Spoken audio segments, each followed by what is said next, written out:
जय श्री बालाजी। मैं हूं आपकी dietitian and counsellor Pooja Bansal, slim fit diet care Sirsa Haryana से।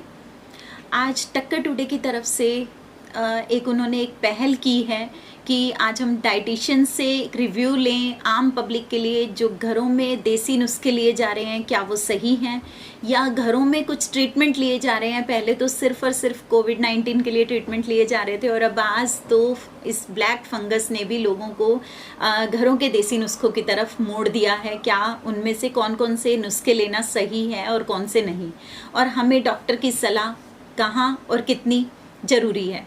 तो आज हम उन्हीं बातों के ऊपर थोड़ी सी रोशनी डालते हैं। जैसे कोविड-19 के ऊपर तो बहुत सारे लोगों ने बहुत कुछ बोला है, मैंने भी बहुत सारे वीडियो किए हैं, बहुत सारे चैनल्स के लिए, मेरे खुद के चैनल के लिए इतने सारे वीडियो हम लोग कर चुके हैं कि लोग कोविड-19 के अंदर इतने सारी हर्ब्स ले रहे हैं, या वो सब चीज़ें मैं ये नहीं कहूँगी कि गलत है, आप लौंग ले रहे हैं या आप इलायची ले रहे हैं या आप तुलसी ले रहे हैं, लेकिन एक सीज़न, एक मौसम, एक एनवायरनमेंट के अकॉर्डिंग इन सब चीज़ों को थोड़ा थोड़ा चेंज करना बहुत ज़रूरी होता है। अब जैसे कि मई एंड हो गया है, आज 30 मई है, यानी कि गर्मी की बहुत ज़्यादा वाली एक शुरुआत हो चुकी है। इतनी गर्मी के अंदर भी हम लोग इतनी गर्म तासीर की जब इन चीज़ों को लेते हैं तो वो कहीं ना कहीं हमारी बॉडी के लिए हार्मफुल हो जाती हैं। सब चीज़ें उसी मात्रा में लेना जो हम नवंबर, दिसंबर या जनवरी में ले रहे थे, तो वो आज अगर हम उसी मात्रा में ले रहे हैं तो वो गलत है। क्योंकि अब हम देखने को और सुनने को मिल रहे हैं जो केसेस, पाइल्स के केसेस भी बढ़ने लग गए हैं, और हाइपर एसिडिटी के केसेस हैं, गैस्ट्राइटिस के केसेस हैं। वो काफ़ी केसेस ऐसे हैं जिनको ये प्रॉब्लम आ रही है इन सब गर्म चीज़ों की वजह से, इन सब गर्म तासीर की चीज़ों की वजह से। लेकिन अगर आप लेना चाहें, जैसे आप इलायची ले रहे हैं या आप तुलसी ले रहे हैं, तो उसके साथ में एक ठंडी तासीर, जैसे आप सौंफ ले सकते हैं। आपने 1 चम्मच सौंफ को साथ में बॉईल करना है, और सारी हर्ब्स को इकट्ठा एक ही दिन में नहीं लेना है। आज आपने डिसाइड किया है कि लौंग और सौंफ ले रहे हैं, या अजवाइन और सौंफ ले रहे हैं, या फिर आप ले रहे हैं जीरा और दालचीनी, तो कुछ ऐसे कॉम्बिनेशन आपने बनाने हैं जो आपकी इम्यूनिटी को बूस्ट करें। और आपकी इम्यूनिटी बूस्ट, आपकी खुद की विल पावर, आपकी पॉजिटिविटी, आपका फ्रेंड सर्कल, चाहे वो टेलीफोनिक चले, वीडियो कॉल के थ्रू चले, या आप उनसे सिर्फ फ़ोन पे बात कर रहे हैं, तो भी मैं ये नहीं कहूँगी कि आप अपने फ्रेंड सर्कल से फेस टू फेस मिलें या आप एक गेट टुगेदर करें, ऐसा नहीं है। लेकिन आप उनसे टच बिल्कुल ना ख़त्म करें। लॉकडाउन जो लगा है वो बाहर हमारे घरों को, दुकानों को, शॉप्स को, शटर्स को लगा है। लॉकडाउन हमारे फ़ोन्स पे नहीं लगा। अब तो 2-2, 3-3, 4-4 साल के बच्चों को भी मोबाइल अलाउड हो गए हैं, चाहे वो ऑनलाइन क्लासेस हैं, चाहे वो अपने गेम्स हैं। अब तो हम उन्हें भी हर वक्त मोबाइल फ़ोन देने के लिए मजबूर हैं कि वो फ़ोन लेके ही, पढ़ाई भी फ़ोन लेके ही कर रहे हैं। और जहाँ तक बात है ब्लैक फंगस की, ब्लैक फंगस का रीज़न जो मेन कॉज माना जा रहा है वो स्टीरॉयड और डायबिटीज़ माना जा रहा है, या पोस्ट कोविड जो पेशेंट हैं जिनकी रिकवरी अभी हो चुकी है या धीरे धीरे होनी शुरू हो चुकी है, तो उसमें थोड़े थोड़े छोटे छोटे कुछ टिप्स हैं जो अगर हम फॉलो करें तो इस बीमारी से बचा जा सकता है। ब्लैक फंगस कोई नई बीमारी नहीं है, और ना ही वो कोई अभी आई है जो हम ये सोचें कि ये ब्लैक फंगस नाम से। कोरोना हमारे लिए नई बीमारी है, कोविड हमारे लिए ये नई एक प्रॉब्लम थी। ब्लैक फंगस तो बहुत सालों से, बहुत सदियों से चली हुई एक पुरानी बीमारी है। लेकिन हाँ, ये महामारी इसलिए हो गई है कि लोग जब कोविड के बाद लगातार मास्क वियर करते हैं, या स्टीरॉयड की क्वांटिटी डॉक्टर से पूछे बगैर बिना टेपर किए स्टीरॉयड लिए जा रहे हैं। आप अपने फ्रेंड सर्कल में या आप अपने रिलेटिव में पूछते हैं, वो बता देते हैं आपको कि 60 mg चल रहा था या 70 mg चल रहा था, तो आपने उनका वेट और अपना वेट कंपेयर नहीं किया, क्योंकि आपको तो पता ही नहीं है किस वेट के ऊपर कितना देना है। प्रेडनिसोलोन क्या ले रहे हैं, बेटनेसोल क्या ले रहे हैं आप, उसमें डेफ्लाजाकोर्ट है, या आप ये जो भी स्टीरॉयड्स आप ले रहे हैं बिना किसी सलाह के, जो लोग घरों में ले रहे हैं, वो स्टीरॉयड आपकी बिल्कुल जान के लिए फांस बन रहा है। वही ब्लैक फंगस को इनवाइट करने वाला एक इनविटेशन कार्ड बन रहा है। तो उस इनविटेशन कार्ड को आप प्रिंट ना कराएं। मैं हमेशा बोलती हूँ, बीमारियाँ एक अपने आप में हम खुद देते हैं, वो न्योता है, वो न्योता आप बीमारियों को ना दें।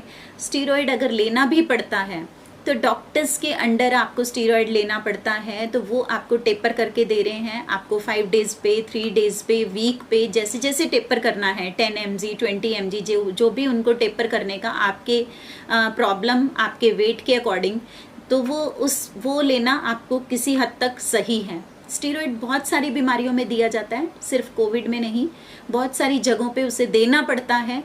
वो एक कहते हैं ना कि कुछ चीज़ें मजबूरी होती है, कुछ चीज़ें ज़रूरी नहीं होती, मजबूरी में दी जाती हैं। तो स्टीरॉयड भी एक मजबूरी है। हमेशा हम लोग बात करते हैं, हम मेडिकल लाइन के अगर 4 लोग इकट्ठे बैठे होते हैं तो हम बोलते हैं स्टीरॉयड एक 2-धारी तलवार है, जो गले में जिसने डाली है वही निकाल सकता है।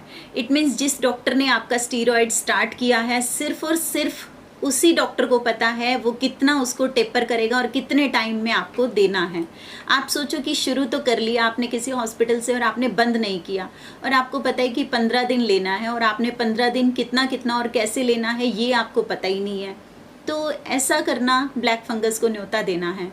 और साथ में ब्लैक फंगस आपके सीलन से, मॉइस्चर से, ऐसी चीज़ों से फैलता है। जब आपकी इम्यूनिटी कम होती है तो ये ऐसी बीमारियां अटैक ज़्यादा करती हैं।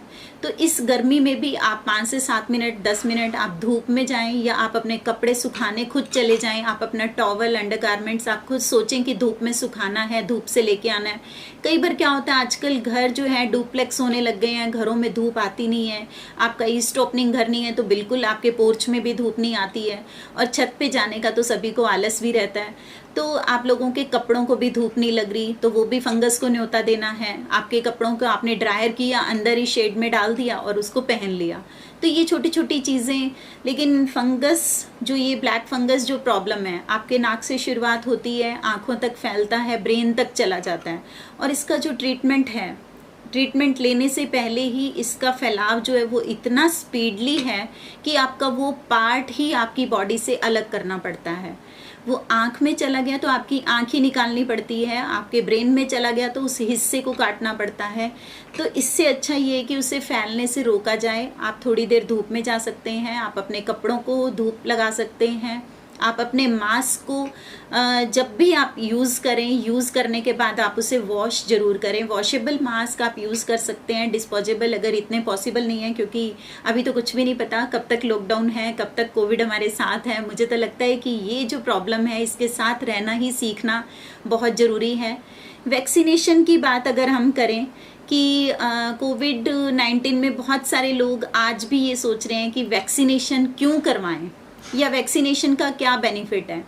आपको इसका एक छोटा सा एग्जांपल देके बताती हूँ कि 2 लोग जिनको कोविड पॉजिटिव है, वो लोग एक पार्टी में आ गए कोविड पॉजिटिव, हमें नहीं पता वो कोविड पॉजिटिव है। बाकी लोग जिन्होंने वैक्सीनेशन लगा रखा है वो उनके चारों तरफ घूम रहे हैं, उनसे मिल रहे हैं। और कुछ लोग पार्टी खत्म होने से पहले और आ गए जिनको कोविड पॉजिटिव भी नहीं है और वैक्सीनेशन भी नहीं लगा हुआ। तो सोचिए किन लोगों को कोविड हो सकता है। जो 2 कोविड पॉजिटिव आए थे वो तब तक पूरी पार्टी में किसी को भी संक्रमित नहीं कर पाए, किसी को भी वो फैला नहीं सकते, क्योंकि बाकियों को वैक्सीनेशन लगी हुई थी। और जो बाद में आए हैं जिनको वैक्सीनेशन नहीं लगी हुई, अगर वो बीच में हमारे साथ में वैक्सीनेशन वाले लोगों का एक सर्कल है और वो हमारे पीछे खड़े हैं, तो उनके लिए भी हम एक बचाव का कार्य कर रहे हैं। जो लोग वैक्सीन लगा रहे हैं वो खुद एक वॉल का काम कर रहे हैं, वो दूसरों को भी ये बीमारी फैलने से रोक रहे हैं, क्योंकि वो खुद कैरियर नहीं बनते। जिनको वैक्सीन लग जाती है वो कैरियर भी नहीं होते हैं काफ़ी हद तक। तो 100% प्रूवन तो नहीं है, 100% प्रूवन तो मैं भी नहीं कह सकती, क्योंकि अभी तक सब चीज़ों के ऊपर थ्योरी चल रही है, सब चीज़ों के ऊपर एक्सपेरिमेंट चल रहे हैं।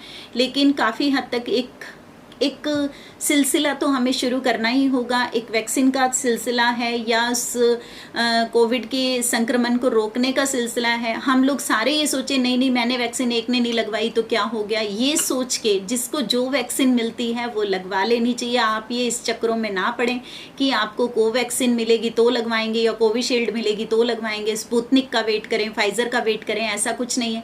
कुछ परसेंटेज का फ़र्क है। हम इंडिया वालों की तो वैसे भी इम्यूनिटी सबसे स्ट्रॉन्ग मानी जाती है। हम इंडिया वाले तो बिल्कुल गली मोहल्ले कुचे के जो रेडी वाले होते हैं, हम लोग तो उन सब चीज़ों को भी डाइजेस्ट कर लेते हैं। तभी तो कोविड से भी हम लोगों ने लड़ा है, पहली वेव में भी और सेकंड वेव में भी हम लड़ रहे हैं। पर हमारे साथ कुछ मिस हैपनिंग्स हो रही है हमारे नियर एंड डियर्स में, हमारे आस पड़ोस में, तो हम चाहते हैं कि वो भी लापरवाही ना हो। आप घरों में नुस्खे करते हुए मरीज की हालत को इतना ना गंभीर करें। 10 दिनों तक, 12 दिनों तक आप तब तक वेट करते रहते हैं जब तक मरीज का SpO2 डाउन ना चला जाए। वो वेट करना बहुत गलत हो जाता है। आप खुद से मेडिसिन किट ले लेते हैं कि हम लोग ये दवाइयाँ खुद ले लें। हर पेशेंट के सिम्टम्स अलग हैं, हर पेशेंट की प्रॉब्लम अलग है, तो प्लीज़ आप इन सब चीज़ों का ध्यान रखें। जो भी नुस्खे आप लें अपना भी सोच और समझ काम में लें। सिर्फ आप सोशल मीडिया से उठा के उन नुस्खों को ना यूज़ करें। सबकी बॉडी अलग है, सबकी एज अलग है, सबका वेट अलग है, सबके सिम्टम्स अलग हैं।